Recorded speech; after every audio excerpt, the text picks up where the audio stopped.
নমস্কাৰ, মই ৰঞ্জন চৌধুৰী। বাংলাদেশৰ প্ৰথম মহিলা প্ৰধানমন্ত্ৰী বেগম খালিদা জিয়া তেওঁ ঢুকাইছে, আপোনালোকে নিশ্চয় ইতিমধ্যে গম পায়। তো যিটো সময়ত বাংলাদেশত আপোনাৰ হিন্দুৰ ওপৰত অত্যাচাৰ হৈছে, হত্যা হৈছে, এনেকুৱা এটা সময়ত ঘটনাটো হৈছে। যদিও তেওঁ বহুদিনৰ পৰা বেমাৰ হৈ আছিলে, সেইটো বেলেগ কথা বাৰু। কিন্তু ইয়াত যদি আমি জিঅ' পলিটিক্সৰ কথাটো কওঁ, সেইটো কাৰণে অলপ তাৎপৰ্যপূৰ্ণ। কাৰণ হিন্দুৰ নিধন, হিন্দুৰ পৰা অত্যাচাৰটো তুলনামূলকভাৱে আপোনালোকে গ্ৰাফিকটো চাব, খালিদা জিয়াৰ সময়ত যিমান হৈছে সেইটো অনুপাতে কিন্তু শ্বেখ হাছিনাৰ পিৰিয়ডত কম হৈছিলে। আৰু তুলনামূলকভাৱে শ্বেখ হাছিনাৰ পিৰিয়ডত ভাৰতবৰ্ষৰ লগত এটা বাংলাদেশৰ সম্পৰ্ক মোটামুটি ভালেই আছিলে।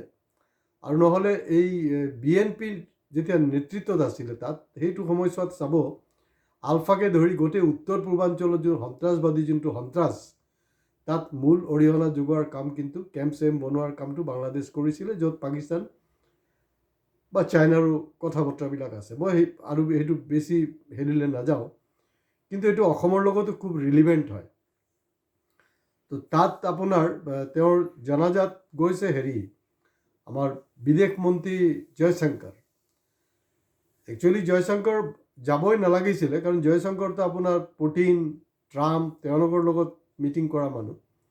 বাংলাদেশটো কি, বাংলাদেশটো মানে চুবুৰীয়া ৰাষ্ট্ৰ হ'লেও সেইটোক চুবুৰীয়া ৰাজ্য বুলি ক'ব পাৰোঁ। আমাৰ ওচৰত একোৱেই নহয়।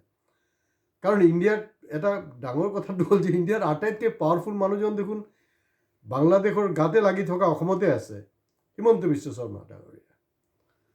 তো মই ভাবি আছিলোঁ হিমন্ত বিশ্ব শৰ্মা ডাঙৰীয়া যাব, কিন্তু তেওঁ যোৱা নাই।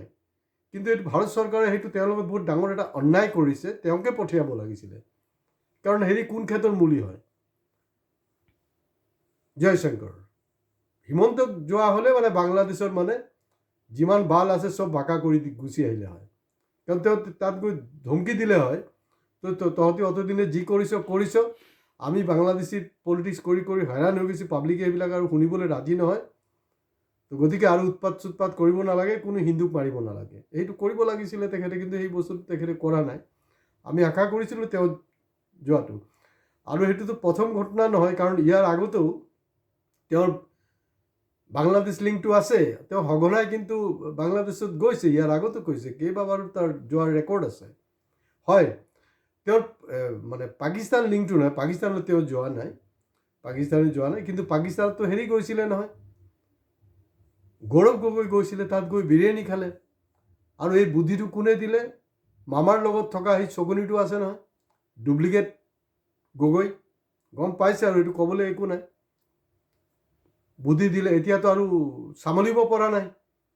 গৌৰৱ গগৈৰ ওপৰত SIT কেইবাটা ডেট পাৰ হৈ গ'ল। এতিয়া শেহতীয়াকৈ তেওঁ যোনটো বক্তব্য কৈছে তাত ক'ব বিচাৰিছে, না মোৰ যেতিয়া মৰ্জি হ'ব মই তেতিয়া SIT ৰাজহুৱা কৰিম।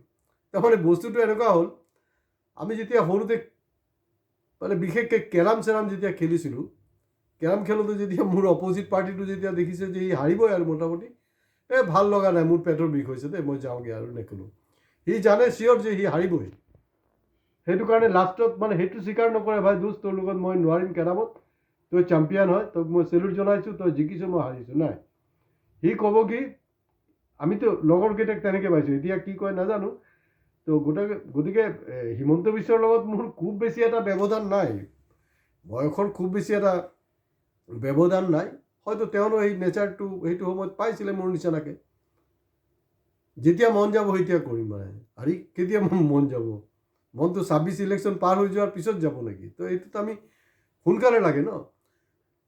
মামাই যোনটো ডাঙৰ এটা ভুল কৰিলে, ডাঙৰ ভুলটো হ'ল তেওঁ এতিয়া অনুভৱ কৰিছে যে তেওঁৰ লগত থকা চকনিটো যোনটো পোক কৰি দিছিলে, সোমাই দিছিলে পোকটো, যে গৌৰৱ গগৈ লিংকটো যদি কৰি দিব পৰা যায়, পাকিস্তান লিংক কৰি দিব পৰা যায়, তেতিয়াহ'লে কিন্তু আমি 2026-ত আৰামত জিকি যাম, এইটোক পাকিস্তানী বনাই দিম, বাছ হৈ যাব।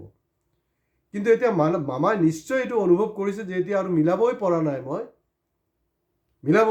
তো এইটো এটা ভাল অপৰচুনিটি আছিলে তেওঁৰ কাৰণে, খালিদা জিয়াৰ জনাজাত যোৱাটো। যোৱা হ'লে ভাল আছিলে, কাৰণ চাওক পাকিস্তান যিবিলাক হাই অফিচিয়েল আছে তেওঁলোকতো আহিব ন, তেওঁলোকো আহিবতো, তেওঁলোকৰ লগত অলপ কথা বতৰা হেৰি হ'ব, কথা বতৰাটো নিশ্চয় হ'ব, কাৰণ অফ দি ৰেকৰ্ডতো বহুত বস্তু হয়তো। তেতিয়া পাকিস্তানীবিলাক অফিচিয়েলবিলাকে তেওঁক নিশ্চয় ক'লে হয় যে তোৰ ট্ৰেকটো ভুল হৈছে, পাকিস্তান লিংক নহয়, পাকিস্তান লিংকটো কি বনাবি, সি হাৰ্ডলি ক'ব পাৰিব যে ইয়াত বিৰিয়ানী খাবলৈ আহিছিলে, তো সেইটোকতো পাত্তা নাপাব, কাৰণ মোদীয়েতো কোনো নিমন্ত্ৰণ নোহোৱাকৈ, গৌৰৱ যদি নিমন্ত্ৰণ নোহোৱাকৈ পাকিস্তানত গৈ বিৰিয়ানী খাইছে, তেতিয়াতো মোদীয়েও কোনো নিমন্ত্ৰণ নোহোৱাকৈ কোনো প্ৰট'কল ভংগ কৰি নৱাব শ্বহীদ তাত গৈ বিৰিয়ানী খাইছে। তো সেইটো নহয়, আমি এটা বেলেগ ট্ৰেক দি আছোঁ।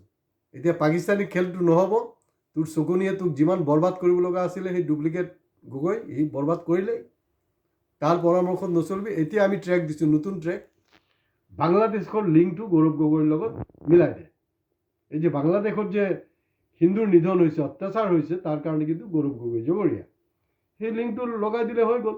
তো গতিকে মামা সেইটো বহুত ডাঙৰ এটা অপৰচুনিটি মিছ কৰিছে। এতিয়া মানে আমাৰ ইণ্ডিয়া, পাকিস্তান, বাংলাদেশ মানে মোটামুটি ভোটাৰ্ছৰ এটা ইম'চনেল হেৰি আছে, বা ইম'চনেল ফুল ক'ব পাৰে। ইন্দিৰা গান্ধীৰ মৃত্যুৰ পিছত বা ৰাজীৱ গান্ধীৰ মৃত্যুৰ পিছত যি ধৰণে এবছলিউট মেজৰিটি চিট আহিছিলে কংগ্ৰেছৰ, তেওঁলোক হয়তো জীৱিত থকা হ'লে, এটলিষ্ট ৰাজীৱ গান্ধী জীৱিত থকা হ'লে হয়তো পাৱাৰতো ৰিটাৰ্ণ নকৰিলে হয়, ইন্দিৰা গান্ধী ৰিটাৰ্ণ কৰিলে হয়। তো প্ৰাক্তন প্ৰধানমন্ত্ৰীগৰাকী অসুস্থ, 80 বছৰ, মৃত্যু হ'বই পাৰে, এইটো কোনো ডাঙৰ কথা নহয়। কিন্তু ইণ্টাৰেষ্টিংটো হ'ল যে তেওঁৰ ল'ৰা আহি পোৱাৰ পিছত অলপ দিনৰ ব্যৱধানত, আপোনালোকে চেক কৰিব, অলপ দিনৰ ব্যৱধানত কিন্তু তেওঁৰ মৃত্যু হ'ল। মৃত্যু হ'ল না মাৰি পেলোৱা হ'ল, ডক্টৰক কৈ ভাই এইটো লেঠাটো চেঞ্জ কৰ। কাৰণ কি হ'ল, খালিদা জিয়া যদি মৰি যায়, কাৰণ তেওঁৰ পুত্ৰ অহাৰ লগে লগে এটা জনস্ৰোত হৈছে তাত, এতিয়া কি হ'ল মানে আপোনাৰ BNP পাৱাৰত অহাটো 100% এনচিয়ৰ হৈ গৈছে, 100% এনচিয়ৰ হৈ গৈছে। তো সেইটো কিন্তু আমাৰ কাৰণে, ইণ্ডিয়াৰ কাৰণে বা অসমৰ কাৰণে বহুত বিপদজনক ঘটনা। গতিকে এই চিটুৱেশ্যনটোক দম দিবলৈ হ'লে বেষ্ট আছিলে হিমন্ত বিশ্ব শৰ্মা তাত গৈ এটা দম দিব লাগিছিলে, কিন্তু তেওঁ নাযায়।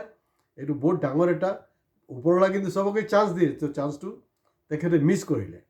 হয়, ষ্টেটমেণ্ট মই দেখিছোঁ ভাৰত চৰকাৰৰ ফালৰ পৰা দিছে তেওঁৰ মৃত্যুত, কিন্তু আটাইতকৈ মোৰ ভাল যোনটো ষ্টেটমেণ্ট লাগিছে তেওঁৰ হ'লগৈ তছলিমাৰ, যে বিখ্যাত যে ৰাইটাৰ, তেওঁৰ যে কেইবাটা কিতাপ, তাৰ মাজত অন্যতম হ'লগৈ লজ্জা, এইখন যে বেন কৰিছিলে, কাৰণ মুছলিম কনজাৰভেটিভনেছৰ এগেইনষ্টত তেওঁ লিখিছিলে।